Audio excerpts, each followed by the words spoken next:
brand. Yes, I'm on a personal mission to bring relationships back to the forefront of marketing. I believe wholeheartedly that relationships will always be more powerful than marketing, and I believe my personal mission here on this world and this planet is to inspire people to love more, give more, and do more through the art of authentic relating, because every transaction truly is an exchange of a relationship. And the more that we can focus in on how to authentically relate with our clients and our audience and our team members within our companies, the more power we have to be a craveable brand. We're going to break down what craveable means. So, anybody have children under the age of, or I should say preteens in here? Okay, yeah, you guys are my people. We're all still surviving, thankfully, with this age group. But how many of you have heard of Visco? Yeah, my kids keep me hip. I know these terms now. The Visco girl.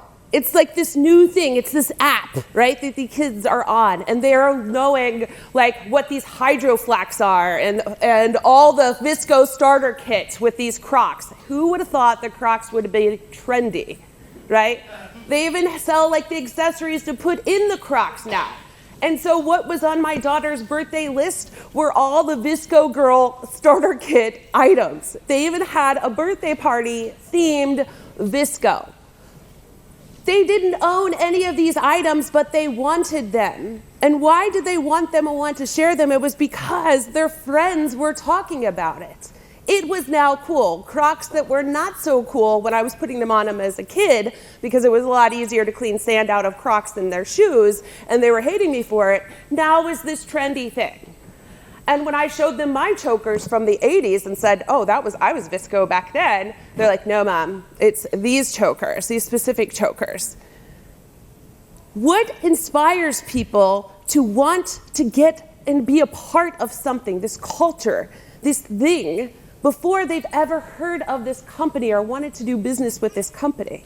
It used to be just in the fashion industry that people could inspire trends based upon what their friends and family and people around them were saying. And then it was also the music industry, right? That had the power of creating these trends. People wanted to listen in because others were listening to this band. They created this culture. But now the definition of peers is a lot different. Peers aren't just who we're connecting with, because the people that they're seeing on this Visco app were people that they didn't know. But they're still buying into it. They're still wanting it. Let's think about this for our company. Are we craveable? Do we have the power to create this similar kind of craveability within our business? And it doesn't matter what business you are. I tell you, actually, I work with some of the most unsexy industries there are, like Mr. Manhole, like it literally cuts holes out of the ground, and we've been able to make him go viral, thank you, Wave, using their tool. Nuclear pharmacy, like how do you make that craveable, right? So it doesn't matter what brand you are. You could be Crocs. Every brand that's out there, though, no matter if it's a niche of a niche of a niche of a business, is amongst a sea of samesies. If you look at any item, Google whatever you do, I guarantee you there's someone else that does that thing. So it's super hard to be craveable when you're up against someone else that has the same exact offer, problem solving, goal setting that we have as a brand. So how do we stand out amongst a sea of samesies? I tell you, it's not what we do, but it's how we do it. This is the shift, and this is the key. It's not what we do. If we stop focusing on what we do, but focus on how we do it, in creating an experience, this is the first step in building a craveable brand. In fact, it's proven. If you want to look up a study called Walker 2020, and this was done over 8 years ago by Coca-Cola, Intuit, Amazon, all of these big companies spending buku bucks trying to figure out this shift in customer psychology, customer behavior. What is making them choose one brand over another? Why would they go and purchase some product that was more expensive than the competition? And they found out the number one reason somebody's going to purchase from one brand over another is based on one thing. Any guesses what that one thing is? And you can just yell it out. What is the one thing that would make somebody choose one brand over another? What did you say? You said price? Price? What was another one? Craveability. Yeah. Relationships. Experience. Who said it? Yes, experience. Woohoo! Lord. It is experience, which it does go into the relationship aspects. It goes into that craveability. Experience is that key, and experience is a verb. It's how you make people feel when they're working with you. But here's the thing. 60% of the buying process is over before you get to talk to someone. It's done. They're already on this journey, and you have no idea that it's happening. So how do you make somebody feel something when you're not even talking to them yet? It's almost cruel, right? They're searching online. How do you build this experience when you don't even know that it's happening yet? Some people say it's marketing. Oh, I hate to break it to you. The only person trusted less than a used car salesman and your ex is marketers. People do not trust marketing messages for good reason, right? I mean, we've done a really bad job of marketing. Marketing ruins everything, like every social app, and I'm a marketer. But we ruin a lot of things because we go in there, we try to game the system, we try to convince people to do business with us. We do these claims that sometimes are a little deceiving, and consumers have wised up. We have wised up, right? What's the first thing you do when you go to purchase something big? You go and search online, right? The smartest person in the room with the salesperson is the consumer that has a smartphone and that can compare things right at the fingertips. And what do we look for? We want to see what other people are saying about a product or service. We want to do our own research because we don't want to be bamboozled or fooled or convinced of something that may or may not be true. That's that buyer's journey. That's that 60%. We're looking and we want to see what others are saying. So now that we know our best advocates for sales is what? Where are you finding your best leads right now? Where are all of you getting your best leads right now? Yell it out. Facebook? That's good. Instagram? Wow. Networking events? Referrals. All of those are word of mouth referrals, really. Word of mouth referrals is the number one generator of business. Word of mouth referrals. And who is your most profitable customer today? A repeat customer, a person that's already done business with you. So if we know now that our number one referral of business is word of mouth, and chances are it's done by the person that's already done business with you, right? And they're spending the most money. This has flipped the sales funnel process that we've all been told on its head.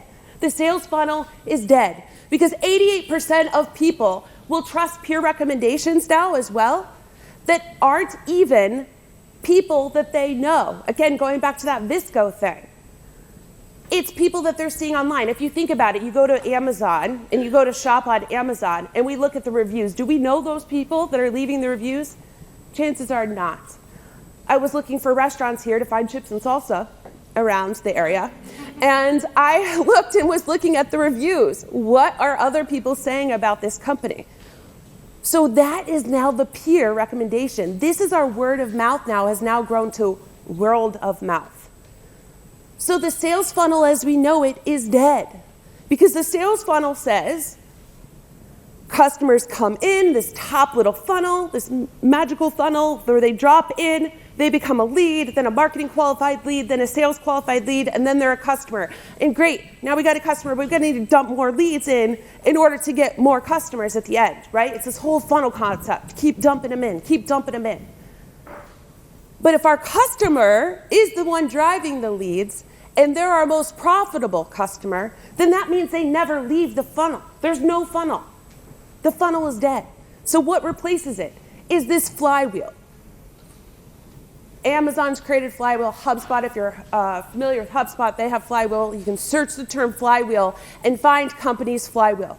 Because now it's all about the momentum that your company creates with the customers that you have, creating this amazing experience that's going to keep your brand growing. It's the only way of sustainable growth now and in the future. This is our flywheel at Now Marketing Group, and I believe that it all comes down to caring for your customer. Because if experience is that thing, and that's what they're deciding on, and if we're relying on word of mouth referrals, then we must care and out-care our competition. That's what's going to make this shift. So we're going to break this down, but CARE is an acronym to help you remember the steps. It's capturing attention. They first have to know you exist, right? When they're on this journey. Articulating our message, because if we want word of mouth referrals, people should easily be able to say what it is that you do that's so special and what makes you great in order to refer you on to someone else. The R is all about relationships, my favorite letter in it, how you can cultivate meaningful experiences that will make people loyal for repeat referral business. And that E is the experience. This is converting now your clients into advocates, your team members into evangelists for you, your community into collaborators. By growing this, then your momentum is going to keep growing. Your energy that you're putting out is going to attract more people like you. So what will make our customers care for us? You know, this is an old saying, nobody cares how much you know until they know how much you care. How can we make our clients care about what it is that we're doing and what it is that we want to connect with them for? If we shifted our mindset and started thinking like a celebrity, how do the celebrities do it? Who can you think that has a really great tribe that is like a celebrity, that has the tribes around them that flock to them and really advocate for them online? Taylor Swift? Yeah, what the kitty cats or something, right? Something like that. What's that? Lady Gaga, yes. Who else? Ellen DeGeneres, yes. That's a great one, yeah. Any others that you can think of? Beyonce, yes. We as brands have this influence over others, and it's the consistency factor that we come back to of aligning with our core message that makes all the difference of people sticking with us, staying craveable with us.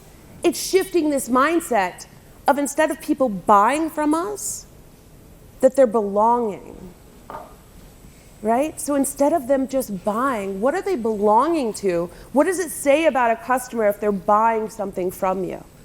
What are they really belonging to? So if you were to write this down for your company and say, our customers belong to this brand manifesto, if you will, and we're going to talk about that here in a minute on how to break that down. But what are they belonging to at the end of the day, right? Beyonce, Queen Bee, we talked about her. She's got a huge tribe online. Everything that she releases, people are sharing it out. And on the flip side, what happens if somebody says something negative about Beyonce? Her beehive, and that's what her tribe is called, will swarm in and they will attack.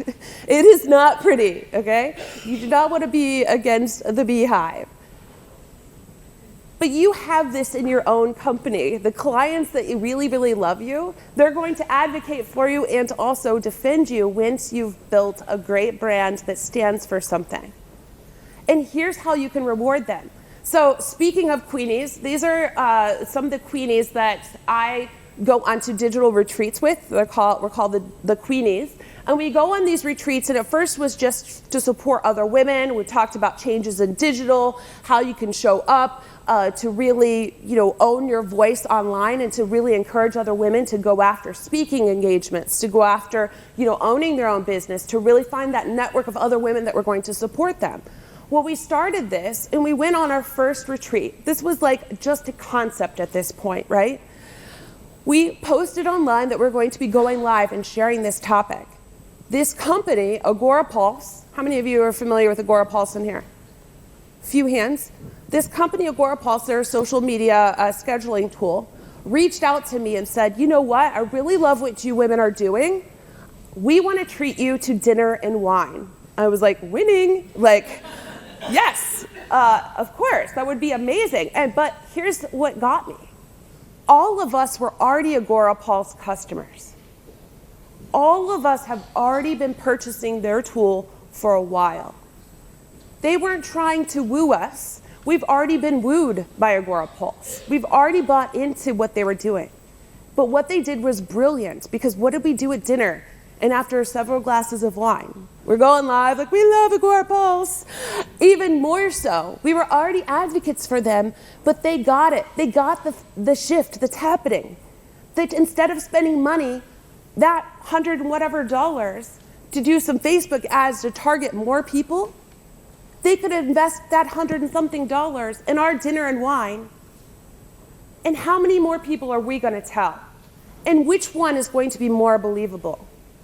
What 8 women are saying and advocating for this company and how we're using it, giving real examples of how we're investing and using Agora Pulse in our own business?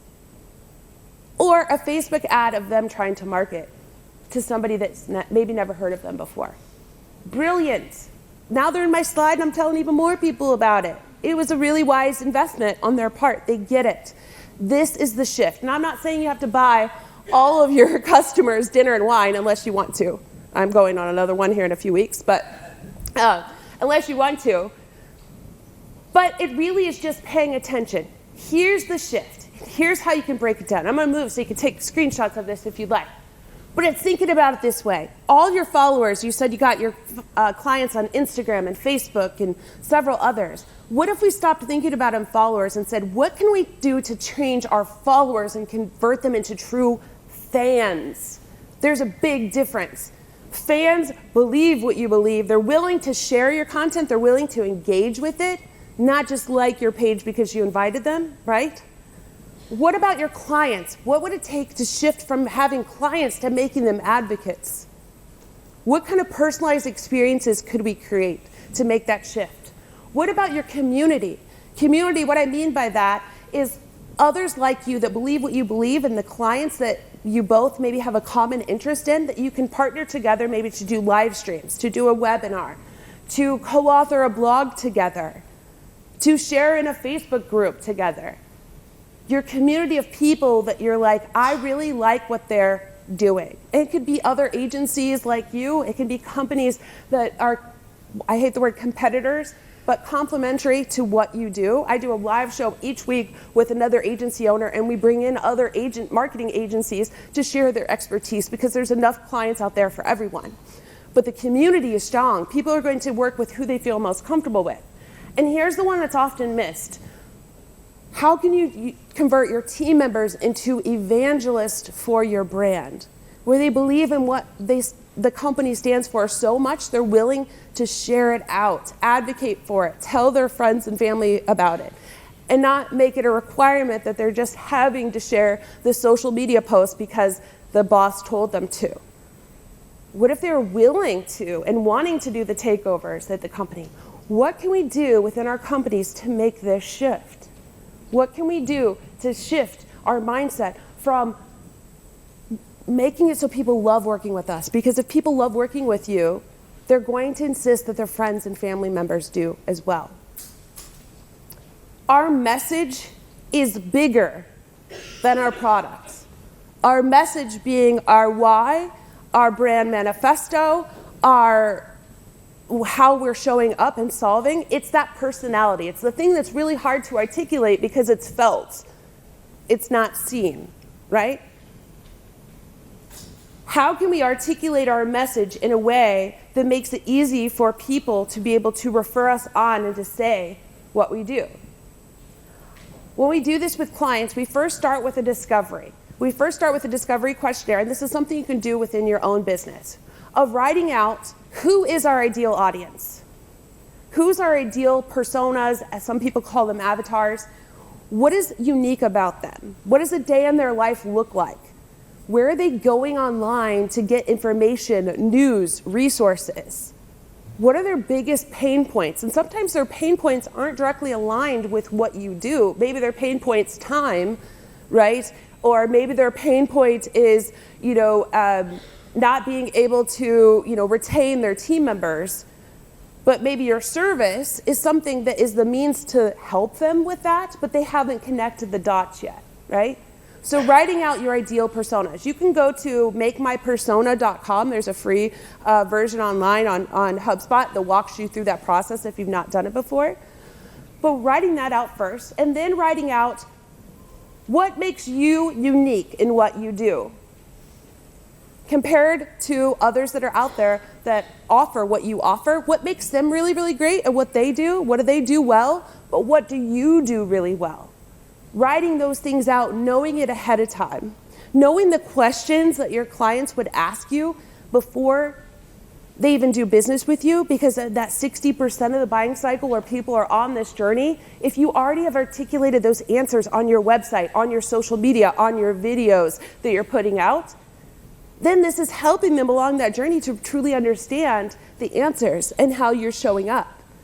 And then easily have your statement of here's what we do that's so succinct that everybody in your team is aligned with it, that makes it easy for your audience to then to really truly understand what it is you do. Because you may have a ton of services that nobody's going to potentially remember, but if you just had one core message of here's what we do, easy peasy, then clients can refer it on more often. So let your audience know how they can help you. This was a photo that I took when I was in Florida, and I thought it was brilliant that they even had as a restaurant, like, here's 5 ways to help us, right? And how to get your community involved. Because a lot of times community wants to be involved if they've had a great experience. Or you can just say free beer, and then you're good there too. But, so unless you can do that, then follow the first steps. Brand manifesto. How many of you have created a brand manifesto for your company? Awesome. This is a great opportunity. So it's different than the why statement. It's different than your vision, your mission, your tagline. But this is now putting the heart in your company. And I'm going to give you a couple examples of a brand manifesto. And you can easily Google how to create a brand manifesto. However, I'm going to walk you through the process right now. And here's an example of one. Here's to the crazy ones, the misfits, the rebels, the troublemakers, the round pegs in the square holes, the ones who see things differently. They're not fond of rules, and they have no respect for the status quo. You can quote them, you can disagree with them, glorify or vilify them, but the one thing you can't do is ignore them, because they change things. They push the human race forward. And while some may see them as the crazy ones, we see genius, because the people who are crazy enough to think they can change the world are the ones who do. This is Apple's brand manifesto. Apple has a great one, Levi's, Nike, several brands have great brand manifestos that you can see some examples. But here's the thing. This is something that is used then by a company. When you write it out, it's not like they're pushing this message everywhere, but it's their center. It's the center of the company. So they know any image that we're putting out, would it match the tone of what we're saying our brand declaration is? This is your declaration of how you're showing up to the world. Every social post, every blog article, every video that we're putting out, does it align with our brand manifesto? It's a good center to really reference back to. Because if we said that craveability, it's that consistency. It's that Lady Gaga, that consistency piece that then allows your audience to truly know how they should feel about you, and you keep showing up consistently to prove it right. So how you create this for yourself. And here's our Now Marketing Group one. And it starts like this. We start with the why, adding your client in to your manifesto. The vision statement, the mission statement, the tagline, all of those things only speak about the company.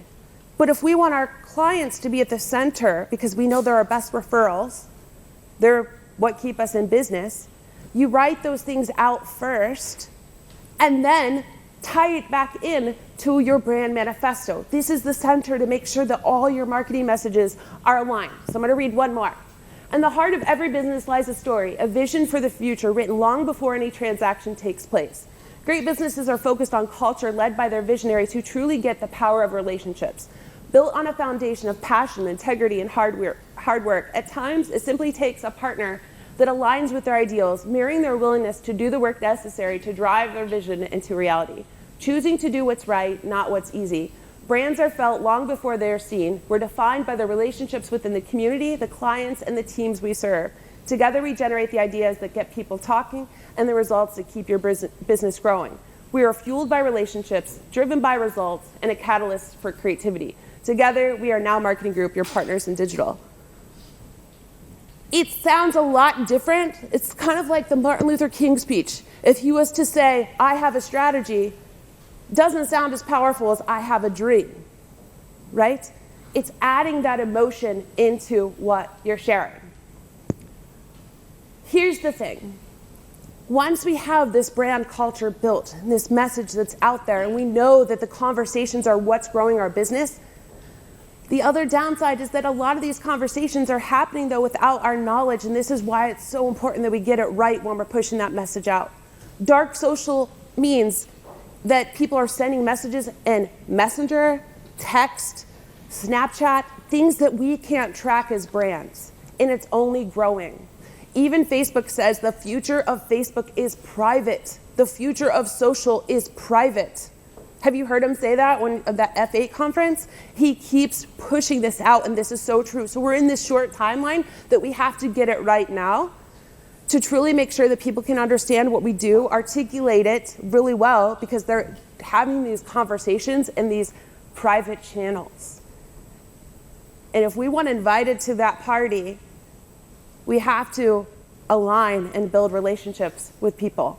Because 80% of what's being said about your brand online, you have no idea that it's happening.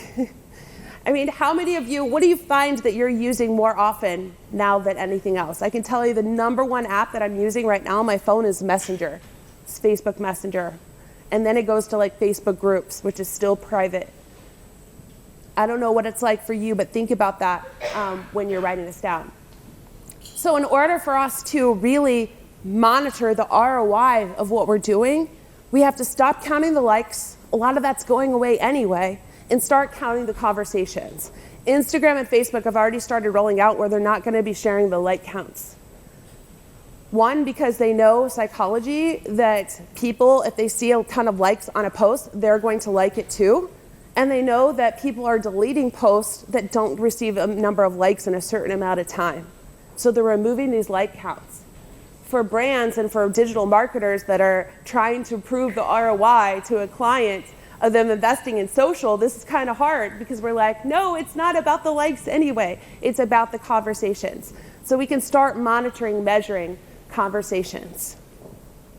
In order to create more conversations, it's all about delight, deliver, and do it again.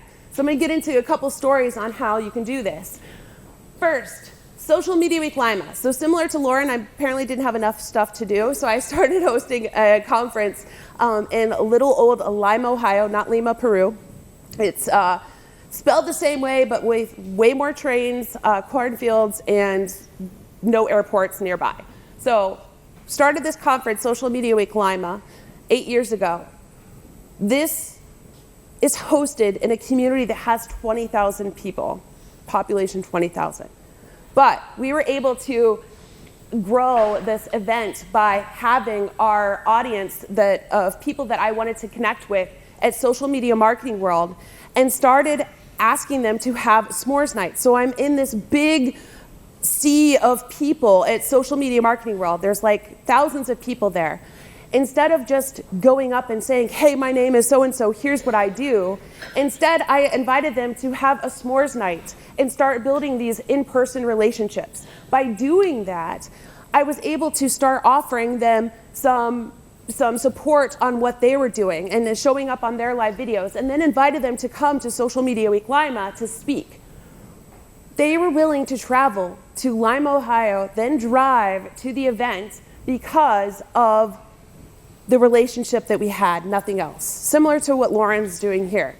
Because you want to be known as that connector, that person that are bringing people together, and people will be able to support you that way. It also is because we gave them bobbleheads as a personalized bobblehead as a speaker gift. I'm pretty sure that's why a lot of them are coming to it. But it's that personalized experiences. And then from there, it's everything that you put into it. So I don't recommend this, but this is my team member literally drawing on her computer because she created a custom gift tag, name tag, I should say, for a gift for one of the speakers that their bobblehead bag was in, and she wanted to make it sure that it looked really, really good, so she copied it, put the tag on top of the computer, and traced it out. Nobody was really looking at that tag, right? Like, they're probably just grabbing the speaker gift out of the bag and moving on with their life.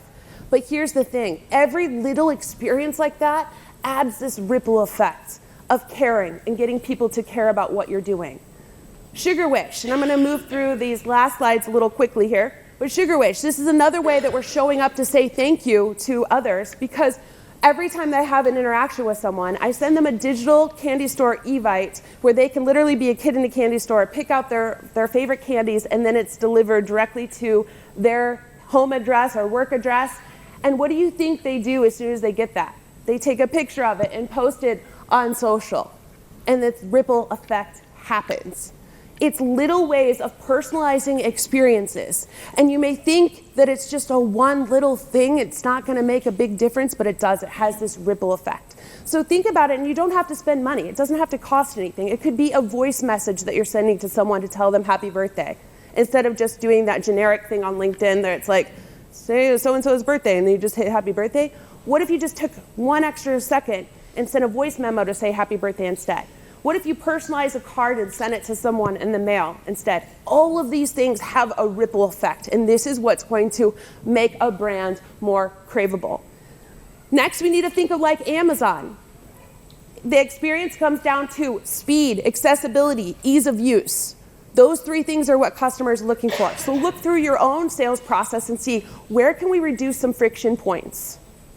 Where can we add personalization in, but also where can we reduce some friction points? Maybe it's even just making sure your information's accurate when they're searching for you on Google. That Google My Business section that's free, claiming your business, making sure it's easy to get to, and then using that messenger feature on Google My Business. Facebook gives you a free messenger chatbot that you can add onto your website so people can contact you in real time. Using points like that, accessibility, ease of use, making sure that the buying process could be done on your website. And then adding personalized experiences into the mix. This is something I collect crystals. That should have been my fact that I shared with you. But I ordered something on Amazon. The woman sent me the crystals and then sent me a little handwritten note on a heart, how adorable, and just said, thank you for your purchase. I also wanted to give you something else. And she gave me like a little lanyard to put, or a necklace to put one of the crystals on. Do you think I gave her a really raving review? Heck yes, because she took the time out. People expect to do what you say you're going to do. So if she would have just sent me the crystals and they were perfect, awesome, that's what I paid for. People don't want to rave about a company just because they've given exactly what they've exchanged for. But if you take a little step extra to do something more, that's what people will pay for. It's like the Disney saying, do what you do so well that people want to see you come back and see you do it again. Next time they'll want to bring their friends. Capture attention, articulate your message. Sorry, I've seen you were taking a picture of that. Articulate your message, build relationships, and focus on exceptional experiences. Yeah, because I moved too much, so I need a spell for that anyway. So think about this and think about, are we a craveable brand? Do we care for our customers? I care a lot, that's kind of my thing, and I definitely want to help all of you build a craveable brand this year. Thank you so much for having me and for the time here today.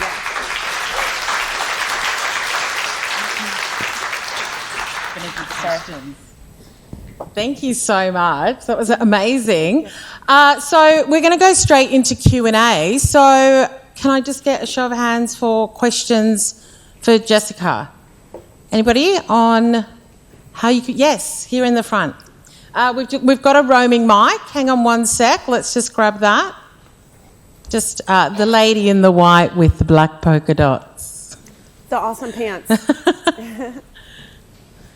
Thank you. My name's Ludwina. I'm just curious about the dark social slide that you talked about and how the communication is leading towards that. So as a business brand, how do we then get our heads around that and understand where that's heading, and then to be able to still penetrate and connect with our market? Fantastic question. So the key is facilitating the conversation. So giving a spot for your customers to connect and be that destination for them.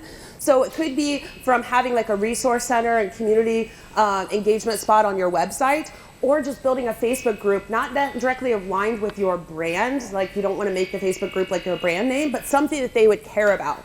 So for example, we were working with a staffing company and we started building a Facebook group for jobs in blank county, right? So where everybody could post jobs there, but we're facilitating the conversation. So people are coming there as that destination point to build a relationship with that brand. That's one way of doing it. The other way is finding brand advocates for you. So placing them strategically so they are facilitating and having more of those conversations. So if you know that you have really diehard customers, give them a VIP extra experience where you're enabling them to maybe get first look at new product launches or services that you have, giving them special offers, things like that. So now you're placing more conversations happening. There are like 2 tools that are kind of pricey that you can monitor some of the dark social, but it's really hard to track. So the key is like, where can we strategically place conversation points so we're the destination that's hosting? So create your own dark social. Yep. Essentially, yeah. Yep. Thank you. Yeah. Any other questions? No? I actually have a question. Am I allowed a question? So my question is, do you have a surprise and delight budget? Like, where do you budget? Is it in your marketing? Is it, because I do love a bit of that, but I don't think I budget enough for it. So how do you manage that? I love this question because you honestly need to flip your marketing budget and think about it as, instead of spending it on trying to attract new people, how can we spend our budget to attract the people that are the most profitable and keep our audience in there? So we actually call it a client delight budget instead. And that's where we're spending all of our dollars, is actually in the client delight. And the marketing piece of it is all the organic stuff that we're already doing. So budgeting that in is key. And then, of course, you may still have some Facebook ads or Google ads or whatever that you're doing, but more of your dollars should be spent on the actual delight piece. So, and do you have a percentage that you're allocating, say, from client revenue? Yeah, so we tell clients, the old adage is like 20%, but it just depends on their audience. But our key is like building up the organic first too, and aligned with the actual budget that they have, so they can start spending less on ads and more on the client delight time, because it's just investing time instead of dollars. The only time I feel like a company should truly like market is if they have something brand spanking new that they have to get their name out there, and it's proven to be really successful in that aspect. So yeah. Thank you. Any other questions? No? Please thank Jessika. Thank you.